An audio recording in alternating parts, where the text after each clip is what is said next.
বৈশ্বিক ভূ রাজনৈতিক পরিস্থিতির পরিবর্তনে চীন ও ভারতের মধ্যে আবারও সম্পর্ক উন্নতির ইঙ্গিত দেখা যাচ্ছে। ২০২৫ সালের মে মাসে চীনের পররাষ্ট্রমন্ত্রী ওয়াং ই ভারত সফরে এসে পররাষ্ট্রমন্ত্রী এস জয়শঙ্কর এবং নিরাপত্তা উপদেষ্টা অজিত দোভালের সঙ্গে বৈঠক করেন। এ সফরে সীমান্ত পরিস্থিতি, ভিসা প্রক্রিয়া সহজীকরণ, বিমান চলাচল, তীর্থযাত্রা এবং বাণিজ্য বাড়ানো নিয়ে গুরুত্বপূর্ণ অগ্রগতি হয়।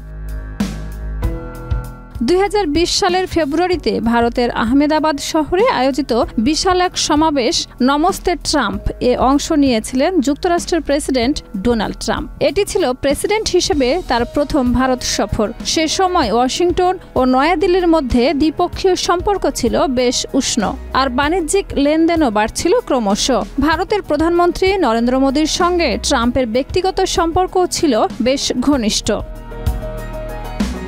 তবে সাম্প্রতিক সময়ে এই ঘনিষ্ঠতা যুক্তরাষ্ট্রের জন্য একটি কৌশলগত চ্যালেঞ্জ হয়ে দাঁড়িয়েছে। ওয়াশিংটন দীর্ঘদিন ধরেই চীনকে আন্তর্জাতিক অঙ্গনে একঘরে করে রাখার চেষ্টা করছে এবং ভারতকে এই কৌশলের একটি প্রধান অংশ হিসেবে দেখে। কিন্তু চীন ভারত সম্পর্কে উষ্ণতা সেই প্রচেষ্টাকে বাধাগ্রস্ত করতে পারে।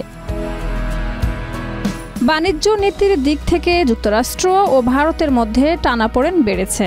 ডোনাল্ড ট্রাম্পের আমলে ভারতীয় পণ্যের উপরে ৫০% পর্যন্ত শুল্ক আরোপ করা হয়, বিশেষ করে রাশিয়া থেকে তেল কেনার কারণে। অথচ একই কারণে চীনের উপর তেমন কোনো শাস্তিমূলক ব্যবস্থা নেয়নি যুক্তরাষ্ট্র।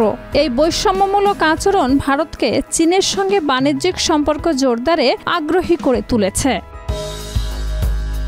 এদিকে পাকিস্তানের সঙ্গে যুক্তরাষ্ট্রের সাম্প্রতিক যোগাযোগ এবং মধ্যস্থতার ভূমিকা নিয়েও দিল্লিতে উদ্বেগ দেখা দিয়েছে। এর ফলে ভারত আবার তার ঐতিহ্যবাহী অসাম্প্রদায়িক পররাষ্ট্রনীতি অর্থাৎ কোনো সামরিক জোটে আনুষ্ঠানিকভাবে যুক্ত না হয়ে বহুমুখী সম্পর্ক বজায় রাখার কৌশল অবলম্বন করছে।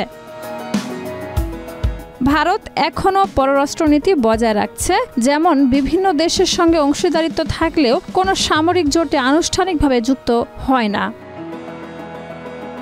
শাহিদা রুবি, মাই টিভি।